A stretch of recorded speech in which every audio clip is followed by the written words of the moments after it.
बारिश की रात थी। हवाएं इतनी तेज चल रही थीं कि बिजली के तार भी कांप रहे थे। आसमान में गड़गड़ाहट गूंज रही थी। पास ही एक गली के आखिरी छोर पर एक जर्जर और बंद पड़ी बेकरी थी। उस पर जंग लगा बोर्ड टेढ़ा लटक रहा था, रामदयाल ब्रेड भंडार। अंशुल और शिवानी उसी रास्ते से गुजर रहे थे, तभी अचानक गाड़ी बंद हो जाती है। गली के लोग इस दुकान को भूतिया बेकरी कहते हैं। वो कहते हैं रात को वहां से अजीब आवाजें आती हैं, कभी लोगों के कटने की आवाज, इंसान तो कभी गरम गरम मसाले के पकने की खुशबू आती है। मैंने तो ऐसा भी सुना है कि कुछ इंसान मुर्दे बनकर उल्टे पांव चलकर उस बेकरी में जाते हैं। ड्राइवर गाड़ी को ठीक करते हुए उन्हें बेकरी की कहानी सुना ही रहा होता है, तभी एक कॉल आ जाती है। हाँ ताऊ जी, मैं और शिवानी पहुंच गए रामनगर, बस मकान पर पहुंचने वाले हैं। अंशुल और शिवानी पैदल ही माखन की तरफ जा रहे होते हैं। वह पास में ही था और बात करते करते वे दोनों 2 मिनट में अंदर भी पहुंच जाते हैं। पहुंच गए ताऊ जी, मकान भी ठीक है, पर एक बात अजीब लगी। क्या हुआ बेटा? जिस घर में हम रुके हैं उसके सामने एक पुरानी बेकरी है। लोग उसे घूरते हैं लेकिन कोई पास नहीं जाता और बोलते हैं कि उसमें भूत है। तूने उसका नाम तो नहीं लिया ना? रामदयाल ब्रेड भंडार? ओह बेवकूफ, वो नाम दोबारा मत लेना। वहां कोई जाता नहीं, जो गया वो लौट कर नहीं आया। क्या ताऊ जी आप भी ना। चलो मैं रखता हूं, अब बहुत थकान हो रही है। इतने में शिवानी अंशुल को सोने के लिए आवाज देती है। फिर रात के 2 बजे अचानक कुछ जलने की बदबू कमरे में भर गई। ये कैसी बदबू है? जले हुए आटे जैसी। वो उठ के देखने लगता है। बाहर झांकते ही उसने देखा रामदयाल बेकरी की खिड़की से हल्का सा पीला प्रकाश आ रहा था। बंद दुकान में लाइट, क्या कोई अंदर है? जाकर देखता हूँ आखिर माजरा क्या है। अंशुल ने धीरे से दरवाजा खोला और बाहर निकल गया। तेज हवा चल रही थी। दुकान की लाइट टिम-टिम कर रही थी। जैसे ही वो बेकरी के पास पहुंचा, उसे लगा किसी ने खिड़की से झांका। कौन है? कोई जवाब नहीं मिला, लेकिन बेकरी के अंदर से आवाज आई। कोई जवाब नहीं मिला, लेकिन बेकरी के अंदर से आवाज आई, ब्रेड रोल तैयार है, आओ ब्रेड रोल खा लो, मेरे हाथ का इंसानी ब्रेड रोल, चटाकेदार चटनी के साथ। क्या? कौन है वहां? अंदर से भूरी धुंध निकली और उसकी तरफ बढ़ी। उधर शिवानी की नींद भी खुल जाती है और अंशुल को वो वहां ना पाकर खिड़की से बाहर देखती है। क्या कर रहे हो? अंदर मत जाना। लेकिन अंशुल नहीं मानता। वो हिम्मत करके आगे बढ़ता है। वो बेकरी के दरवाजे को धकेलता है, पर दरवाजा खुद ब खुद खुलने लगता है। अंदर अंधेरा है, लेकिन टेबल पर 3 ब्रेड रोल रखे हैं जो भाप छोड़ रहे हैं, बिल्कुल ताजा, जैसे अभी अभी किसी ने उसमें ब्रेड रोल तला हो। आधा नमक गिरा हुआ। एक साइड टेबल पर खून गिरा है। ये सब मजाक है क्या? क्या कोई प्रैंक कर रहा है क्या हमारे साथ? तभी एक ब्रेड रोल अपने आप हिलता है और बोलता है, मैं टेस्टी लग रहा हूं ना, खा लो मुझे। अंशुल डर से पीछे गिर जाता है। ब्रेड रोल अब धीरे धीरे मेज से फिसलता है और उसके पैरों की तरफ लुढ़कता है। एकदम से कढ़ाई में से बहुत सारे ब्रेड रोल गरम गरम निकलने लगते हैं और अंशुल के ऊपर हंसते हुए गिरने लगे। बचाओ, गरम गरम, मैं जल रहा हूँ। अंशुल पीछे की तरफ खुद को घसीटने लगता है। दरवाजे के पास पहुंचकर भागने की कोशिश करता है, लेकिन बेकरी का दरवाजा अपने आप बंद हो जाता है। पूरा कमरा अंधेरे में डूब जाता है।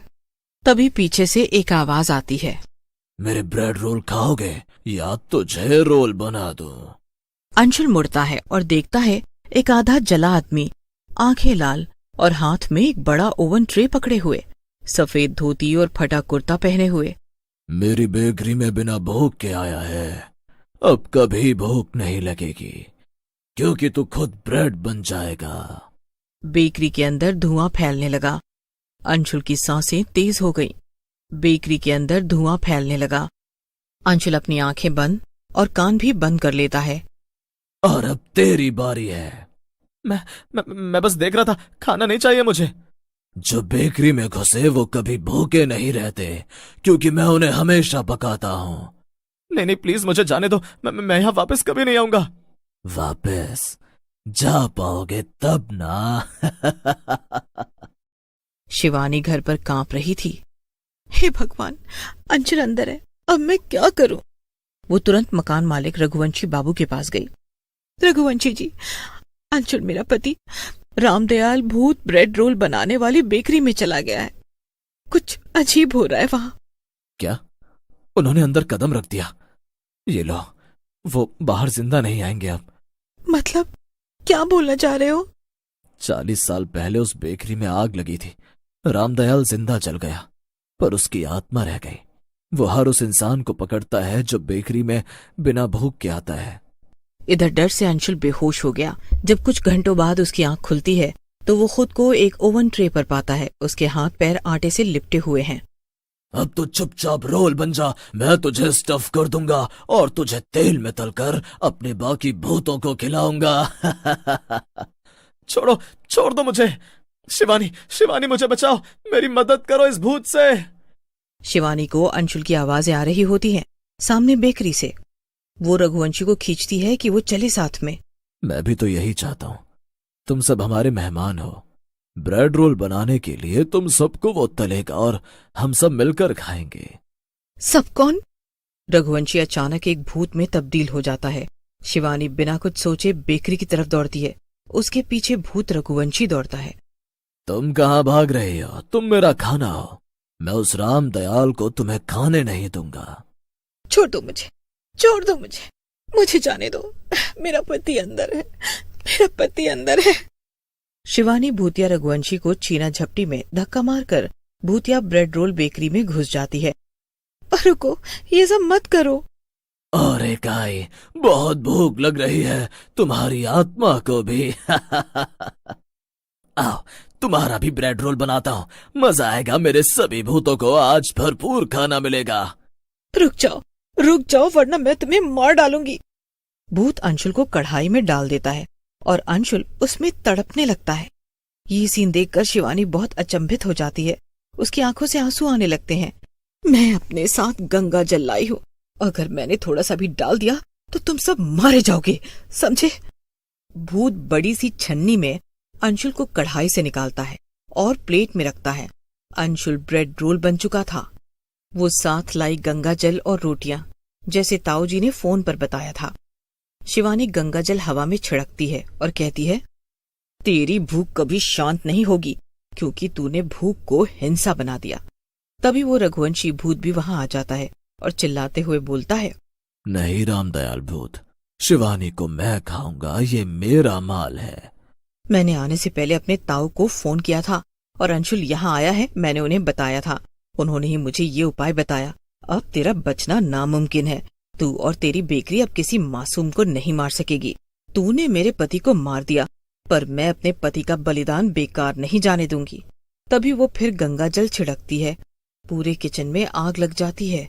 शिवानी खुद को घसीटते हुए आगे बढ़ती है और दुकान से बाहर निकलने की कोशिश करती है।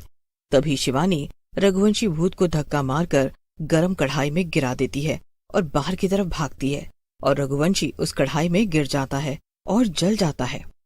शिवानी खुद को बचाते हुए गली के बाहर निकल आती है और एक जोरदार विस्फोट से वो बेकरी जलकर खत्म हो जाती है। सुबह हो चुकी थी। मैं अपने पति को तो नहीं बचा पाई, पर अब कोई और मासूम इस भूतिया ब्रेड रोल बेकरी का हिस्सा नहीं बनेगा। अंशुल, तुम जहां भी हो, मैं तुम्हें कभी नहीं भूलूंगी। सुबह हो चुकी थी। शिवानी भारी मन के साथ अपना सामान पैक करके वापस अपने मायके चली जाती है, पर वो भूतिया डरावनी रात कभी नहीं भुला पाती।